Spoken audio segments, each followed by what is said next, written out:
utuu waan balleessini akka nama yakkamaa namaaf dhuftee namaaf duute oolchuudhaaf lubbuun. Kan eenyu jedhamtu eessarraa dhuftan waan waaqayyo isinii godhe dhugaa ba'a?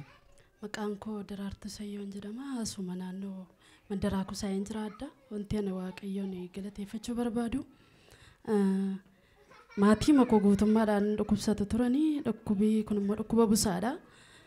Kanaan booddee dawwalanii natti himanii keessumatti immoo harmeen koo baay'ee du'aafillee eegamaa turte.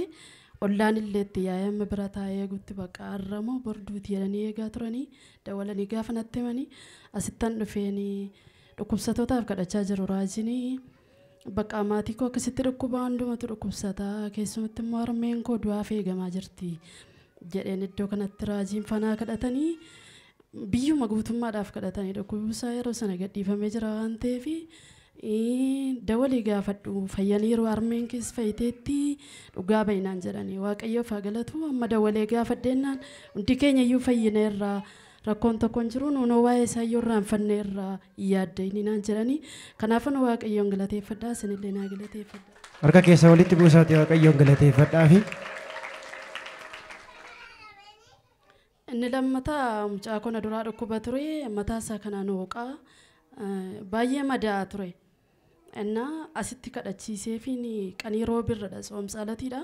Wangeelaawwiin iddoo kanaa dhukkubsatootaaf kadhachaa jiru iyyuuni mataasaa kanaan hooqaa gaafa hooqummoo madaa jedheeni asitti wangeelaawwitti mennaan wangeelaawwiin bishaan kadhataatti naqanii naa kadhatanii fi ergasii an dhimmuma biraatii fi faarmaasii dhagee ogeessa fayyaa ilaalchiseennaan dhukkubii kun dhukkuba fangasiidha.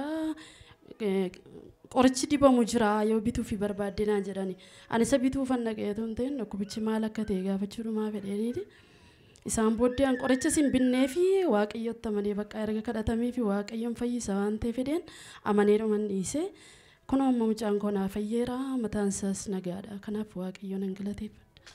Harka keessa walitti buusaati waaqayyoon galateeffadhaa fi maatiin keessa mucaan keessa erga gaafa kadhatamanii fi hundi isaanii nagaadha. Nagaadha waaqayyoof haa galatu hundumtuu nagaadha. Mataa mucaa keetii yeroo ammayii fi kan inni madaa'e ture.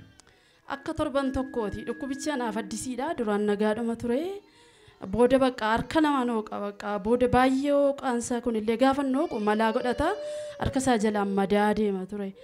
Wanticha wallaalee dhumanii waaqayyoon kadhachiisuu wayya mana yaalaa geessuurra jedhan asitti dhufeenii mana yaalaa waan isaaf hin dhanne dhimma biraaf dhaqeen dhukkubii kun maayinni naan fangasiidha qorichi dibamu hin jira yoo bituu barbaaddeedha ani garuu waaqayyotti waan hin amaneef hin fayyade waan hin amaneef hin binne homaayyuu qoricha hin biraatti hin goone waan waaqayyo iddoo kanatti naa dubbateef waan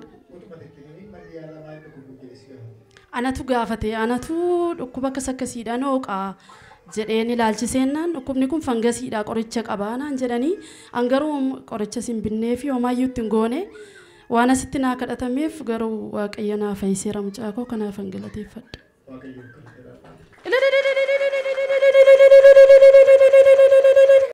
Utuu waan balleessini akka nama yakkamaa namaaf dhuftee namaaf duute oolchuudhaaf lubbuun. Utuu waan balleessini akka nama yakkamaa namaaf dhuftee namaaf duute oolchuudhaaf lubbuun.